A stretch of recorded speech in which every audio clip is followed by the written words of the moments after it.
We would not indict Jesus Christ by the Oklahoma bomber. What was his name? Timothy McVeigh. Was he a Christian fundamentalist? We would not indict him. We would not call any of those people Christian fanatics, Christian terrorists. We would not say that. The IRA in Ireland, that they are Christian fanatics. We don't say that. So how do we say Muslim fanatics, Islamic fundamentalists, Islamic terrorists? How do we indict a global faith of more than 1,500 years with the legislation, with principle, with dignity, with the record? How do we indict that entire faith and all the people who was with that faith and put them in some kind of classification and put on them an oxymoron? You know what that is, don't you? An oxymoron is a word that means just the opposite of what you put next to it. Islamic terrorist, Islamic fanatic.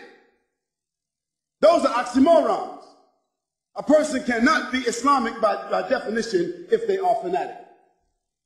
They cannot be. Because Islam is a system of peace, a system of submission and surrender to God, a system of dignity. Now, if somebody who's a Muslim doesn't act that way, if a Muslim acts as a criminal way, what are they? They're a Muslim criminal. Is that correct? If a Christian doesn't act the way Jesus Christ spoke, how he lived, and his message, if a Christian commits a crime, what are they? A Christian criminal. A Jewish person commits a crime, what are they? A Jewish criminal. A Buddhist, a Hindu, or anyone else that commits a crime, they are what? Criminals. But you don't indict the faith because of the criminal, do you?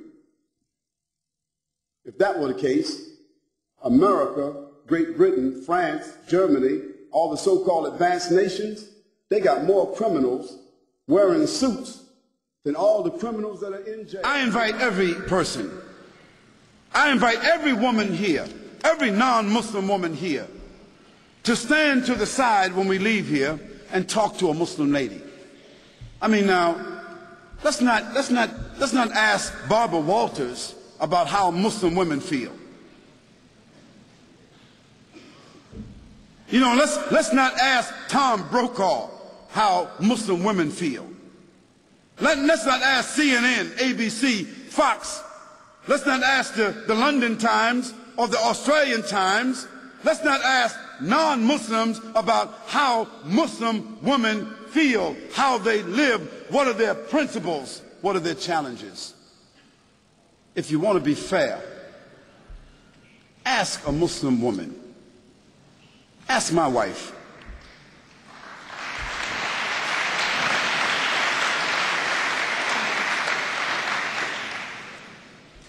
Ask my mother. You see?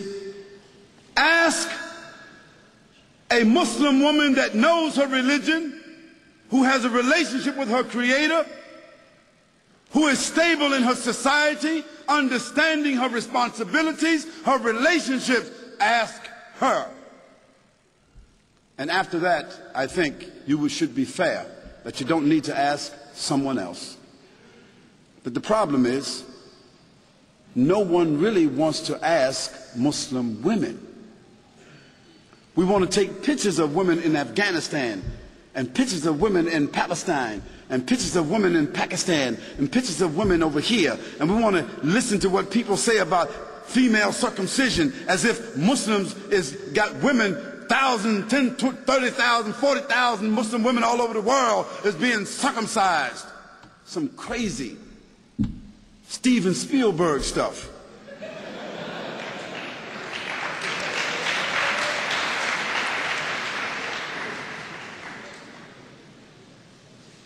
And let me give you a statistic that you should know about. If you take a quota in this room right here, I'll tell you this.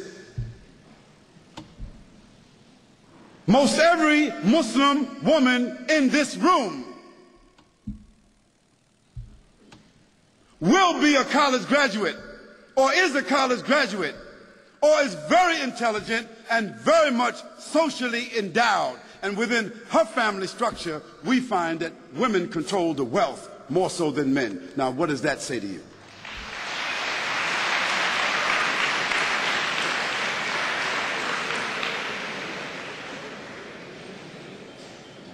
Now, where you find women oppressed, women exploited, women mistreated among Muslims, that is because those Muslims themselves are not representing the principles of the religion. And in every religion, you've got black sheep.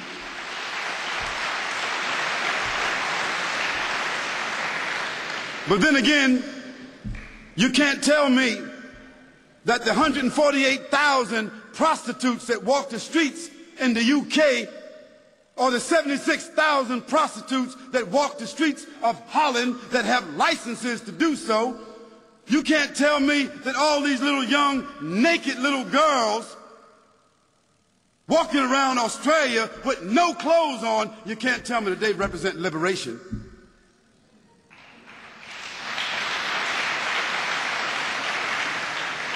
You can't tell me that the 2,350 abortions, murders that take place with these young women, you can't tell me that that represents sophistication. You can't tell me that that represents liberation. You can't tell me that a naked woman sitting on a chocolate bar, a naked woman selling everything, toothpaste, everything, you can't tell me that doesn't represent exploitation. So let's put things in context. Let's talk about things correctly, and let's be fair, and let's be objective.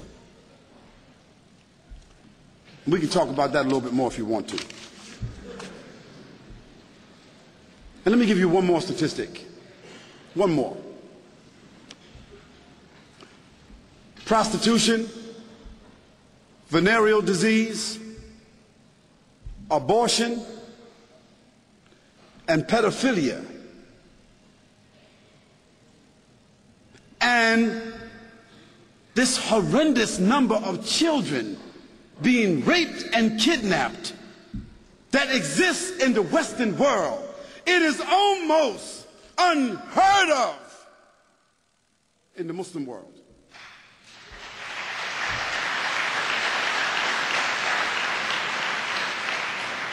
So I think that the statistics kind of like speak for themselves.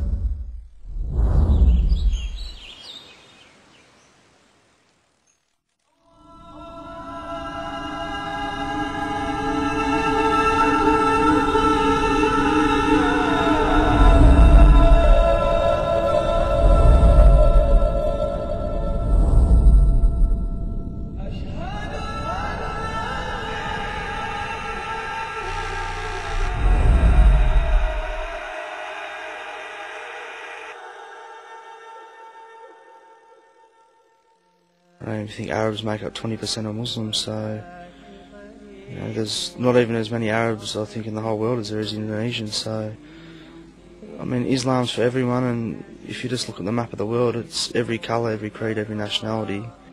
I went through a period of about 5 or 6 years in my life where basically if you were to look at me, you'd say he's a scum of the earth, and that's the way I was treated, and that's what I was, and it was from my own hand.